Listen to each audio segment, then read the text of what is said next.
خبر میں خوش آمدید. میں ہوں آپ کا ہوسٹ سعید قاضی. میرے ساتھ ہیں میرے کو ہوسٹ جناب میاں شاہد صاحب. ہمارے ساتھ معزز مہمان ہیں جناب حسن رضا پاشا صاحب, اور تھوڑی دیر بعد عثمان ریاض صاحب بھی ہمارے ساتھ ہوں گے, بشرا بی بی کے جو وکیل ہیں. مگر میں پہلے رن ڈاؤن کچھ خبریں بڑی ہیں. میں آج 190 ملین پاؤنڈ کیس کا فیصلہ کیا آنے والا ہے, اور آتا ہے تو کیا ہوگا, اور کیا اس سے پہلے سول نافرمانی کی تحریک کا آغاز بھی کیا جا سکتا ہے. کچھ اشارے مل رہے ہیں ایسے اندر سے, مگر دیکھا جائے گا کیا ہوتا ہے کیا. اور بشرا بی بی کو دوبارہ گرفتار کیا جائے گا. امریکہ اور پاکستان کے میزائل پروگرام پہ پہلے امریکہ کا بیان آیا, پھر ہمارا بیان آیا. اس پہ ہم بات کریں گے. ہمارے ساتھ جناب ریٹائرڈ غلام مصطفیٰ صاحب ہوں گے. اور last but not the least, this might be the biggest ever news of the century اگر یہ درست ہے. اور تمام بڑے کریڈیبل جو نیوز سورسز ہیں, ایجنسیز ہیں, ٹائمز آف انڈیا ہے, وہ اس خبر کو چلا رہے ہیں. اور خبر یہ ہے کہ امریکہ نے کینسر کی ویکسین بنا لی ہے, اور وہ 2025 تک رشیا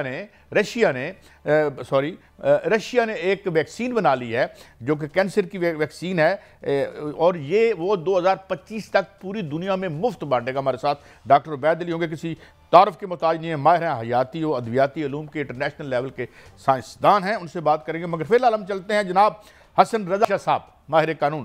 حضور یہ فرمائیے کہ کیا آپ کو کرائم نظر آتے ہیں, اور میں if you let me be the devil's advocate, یہ جو 190 ملین ہے, فیصلہ تو عدالت جو کر رہے ہیں ہمارے لیے قابل قبول ہوگا, یہ سپریم کورٹ کے کسی فنڈ میں پڑا ہوا ہے, تو اس کیس کی کیا کریڈیبلٹی اور اس کا کیا میرٹ سمجھتے ہیں آپ جناب حسن رضا پاشا صاحب؟ جی قاضی صاحب, بہت شکریہ, آپ نے موقع دیا مجھے. دیکھیں, اس میں کوئی شک نہیں ہے کہ وہ 190 ملین پاؤنڈ جو ہے وہ سپریم کورٹ کے اس میں فنڈز میں پڑے ہوئے ہیں اور موجود ہیں. لیکن الزام یہ ہے کہ اس کو غیر قانونی طور پہ اور جورسڈکشن ان کی نہیں تھی, جو کہ ایک کسی اور لینڈ پرووائڈر کے اکاؤنٹ کے جمع کرا دیے گئے. حالانکہ یہ جو پیسے تھے وہ پیسے تھے اسٹیٹ آف پاکستان کے, جو کہ برطانیہ نے واپس کیے اسٹیٹ آف پاکستان کو. لیکن وہ ملکی خزانے میں جمع کرانے کے بجائے وہ ایک ایسے فنڈ میں جمع کرا دیے جو ایز ایریئرز کسی اور شخص کے تھے, اور وہ سپریم کورٹ آف پاکستان میں آپ کو پتہ ہے کہ 400 ارب ڈالر جو انہوں نے دینے تھے, ارب روپیہ شاید رجسٹری کی مد میں, جی 400 ارب روپیہ جو دینا تھا اس مد میں, تو وہ اس مد میں جمع کرا دیے گئے. اور یہ الزام ہے کہ اس کے اگینسٹ القادر ٹرسٹ کی جو زمین ہے جس پہ یونیورسٹی قائم کر دی گئی ہے, وہ ان کو مفت میں دے دی گئی اور اس پہ یونیورسٹی قائم کر دی گئی. اگرچہ وہ ایک ٹرسٹ ہے اور اس پہ ہم یہ نہیں جاتے کہ اس کو انہوں نے مس یوز کیا یا پراپر یوز کیا. لیونگ اسائیڈ دیٹ میٹر, دیکھنا یہ ہے کہ وہ کن حالات میں کس چیز کے اگینسٹ وہ پراپرٹی القادر ٹرسٹ کو ٹرانسفر کی گئی. سر نیب میں یہ کیس جو ہے وہ 1 سال چلا ہے, اس کی بڑی سماعتیں ہوئی ہیں, اس پر جو ہے وہ دلائل بھی چلے ہیں, دونوں طرف سے دلائل ہوئے. کل یہ کیس جو ہے وہ محفوظ کر لیا گیا, اس کا فیصلہ 23 دسمبر کو سنایا جائے گا. سر نیب کے جس قانون کے تحت, جس شک کے تحت یہ ریفرنس دائر کیا گیا تھا, اگر بانی پی ٹی آئی کو سزا ہوتی ہے تو اس شک کے تحت میکسیمم کتنی سزا ہو سکتی ہے؟ ہو سکتا ہے کہ عدالت ان کو بری کر دے, لیکن اگر ان کو سزا ہو جاتی ہے تو میکسیمم کتنی اس شک کے تحت سزا ہو سکتی ہے؟ میاں صاحب, میکسیمم جو سزا اس میں پرووائڈڈ ہے وہ اپ ٹو 14 ایئرس ہے, اور یہ اس میں 14 ایئرز بھی دی جا سکتی ہے اور اس سے کم بھی ہو سکتی ہے, چونکہ اپ ٹو 14 ایئرز ہے. ایکویٹل کا بھی چانس ہے کہ ایگزیکٹ ایکویٹل بھی ہو سکتی ہے. جی ایکویٹل کا دیکھیں, وہ قاضی صاحب بات یہ ہے کہ اس کے متعلق تو کورٹ ہی جانتی ہے, جنہوں نے فیصلہ کرنا ہے کہ وہ اس کو ایکویٹ کرنے جا رہے ہیں یا سزا دینے جا رہے ہیں. جو میاں صاحب نے مجھ سے کوسچن کیا تھا کہ کتنی سزا ہو سکتی ہے, اس حوالے سے میں نے عرض کیا کہ 14 ایئرز تک پنشمنٹ دی جا سکتی ہے, اگر کورٹ اس نتیجے پہ پہنچتی ہے کہ جو گلٹ ہے, جو چارج ہے, وہ بانی پی ٹی آئی کے خلاف پروو ہو چکا ہے. اچھا, یعنی 14 لیکن پائے صاحب ان کے ساتھ بشرا بی بی بھی ہیں جو کہ شریک ملزم جو ہے وہ قرار پائی ہیں. اگر ان کو بھی سزا جو ہے وہ ہوتی ہے تو وہ بھی ان کو بھی سزا اتنی ہی ہوگی. دوسرا آپ نے سب کیس یہ کیس جو ہے وہ 1 سال سے چل رہا ہے, کتنا آپ دیکھتے ہیں اس کیس میں جان ہے؟ کیا اگر اس میں سزا ہو بھی جاتی ہے تو ہائی کورٹ میں جا کے معطل ہو جائے گی, یا اتنا مضبوط کیس ہے کہ یہ سزا ہو گئی تو پھر سزا رہے گی؟ میاں صاحب میں سمجھتا ہوں کہ ٹوٹل 3 ایسے کیس تھے بانی پی ٹی آئی کے خلاف. اگر ان کو پراپر ٹرائل کیا جاتا, پراپر ایویڈنس پیش کی جاتی تو پھر سزا کے چانسز تھے, جن میں 2 میں وہ تقریباً بری ہو چکی ہیں. ایک سائفر کیس ہے اور دوسرا توشہ خانے والا, اور تیسرا کیس یہ 190 ملین پاؤنڈ والا ہے. آپ دیکھیں کہ ان 2 کو جس طریقے سے ٹرائل کیا گیا اور حفاظت طریقے سے, یعنی ڈیفینس کا موقع بھی نہیں دیا گیا. اس وقت بھی ہم نے یہ عرض کی تھی کہ یہ ایپلیٹ سٹیج پہ جا کے صرف اس بنیاد پہ انہوں نے بری ہو جانا ہے کہ یہ ڈیفینس کا موقع ان کو نہیں دیا گیا اور کافی لوپ ہولز رکھے گئے تھے. لیکن اس کیس کی طرف اگر دیکھا جائے تو یہ بڑے ٹھیک طریقے سے ٹرائل کورٹ نے چلایا. اچھا پاشا صاحب ہمارے ساتھ رہیے گا, ہمیں جوائن کیا ہے بشرا بی بی صاحبہ کے وکیل عثمان ریاض صاحب نے. تھینک یو ویری مچ عثمان ریاض صاحب. ایک موقف سامنے آیا ہمارے معزز جناب حسن رضا پاشا صاحب کا کہ یہ بڑا ویل فاٹ کیس تھا, اور اس طرح آپ اسے کیسے دیکھتے ہیں؟ ہم نے بھی یہ عرض کیا کہ یار یہ پیسے تو ابھی سرکار کے پاس پڑے ہیں, لیکن آپ کا کیا ڈیفنس ہے اس میں, اور امید کیا ہے آپ کو اس کے فیصلے کی بابت؟ جناب عثمان ریاض صاحب. سر دیکھیے قاضی صاحب, سب سے پہلی بات تو یہ کہ میں تھوڑا سا ڈیفر کرتا ہوں پاشا صاحب کے ساتھ. رائٹ آف فیئر ٹرائل اس میں بھی نہیں دیا گیا پراپر, جو آرٹیکل 10A کانسٹیٹیوشن گارنٹی کرتا ہے اور جو کرمنل پروسیجر کوڈ گارنٹی کرتا ہے. لیکن ہم نے کوڈ کو یہ ریسٹ شور کروایا کہ ہم اب یہ ہمارے لیے 1.5 سال پرانی بات ہو گئی ہے کہ ہم اوپر ہر کورٹ میں جا کے اگر یہ بتائیں کہ رائٹ آف فیئر ٹرائل نہیں دیا گیا.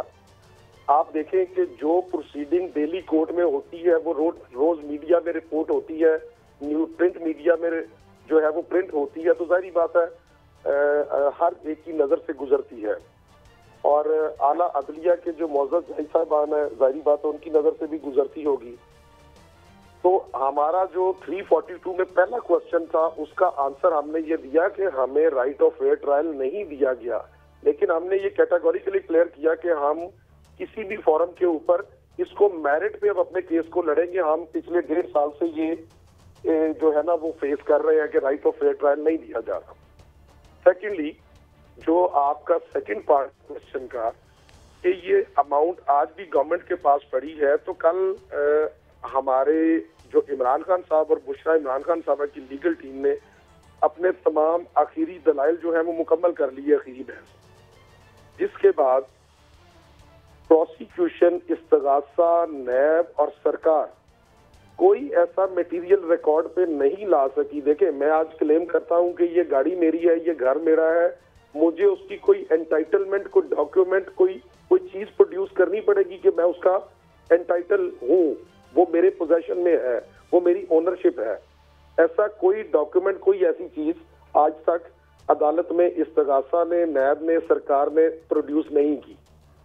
اور جس قانون کے تحت, جو سب سے امپورٹنٹ بات ہے, جس قانون کے تحت یہ ساری پروسیڈنگز ہوئی تھی وہ انگلینڈ کا پروسیڈز آف کرائم ایکٹ ہے, اور اس قانون کے مطابق کوئی بھی اکاؤنٹ فریزنگ آرڈر کسی کو انٹائٹل نہیں کرتا کہ کوئی اسٹیٹ یا یو کے کی گورنمنٹ اس کو جو ہے وہ اپنی اونرشپ میں لے لے, وہ اس کی انٹائٹل ہو جائے. اس کے بعد 2-3 سٹیپس اور ہیں. جب تک یہ اماؤنٹ کانفسکیٹ نہیں ہو جاتی, یہ اماؤنٹ بلونگ کرتی ہے اکاؤنٹ ہولڈر سے, یا جو اس کا آنر ہے وہ ایسٹ اس آنر سے بلونگ کرتا ہے. اب یہ عثمان صاحب یہ جو کیس چلا 1 سال چلا, آپ بشرا بی بی کے وکیل تھے اور وکیل ہیں, آپ نے کیس سارا جو ہے وہ دیکھا اور سارا لڑا, کیا کل اس کا فیصلہ محفوظ ہو گیا ہے؟ کیا آپ سمجھتے ہیں کہ جو فیصلہ محفوظ ہونا ہے وہ ایک روٹین کی بات ہے, کل بھی فیصلہ سنایا جا سکتا تھا, اب 23 دسمبر کو سنایا جائے گا؟ اور دوسری جانب ہم دیکھ رہے ہیں کہ تحریک انصاف کی جانب سے بڑے اچھے پیغامات اور اسٹیبلشمنٹ کے لیے بھی آ رہے ہیں. کوئی بریک تھرو بھی ہو سکتا ہے 23 دسمبر سے پہلے؟ سر دیکھیے, جہاں تک تو ہے نا, میں اپنا اس کیس میں اور شروع سے عدت نکاح کیس میں بھی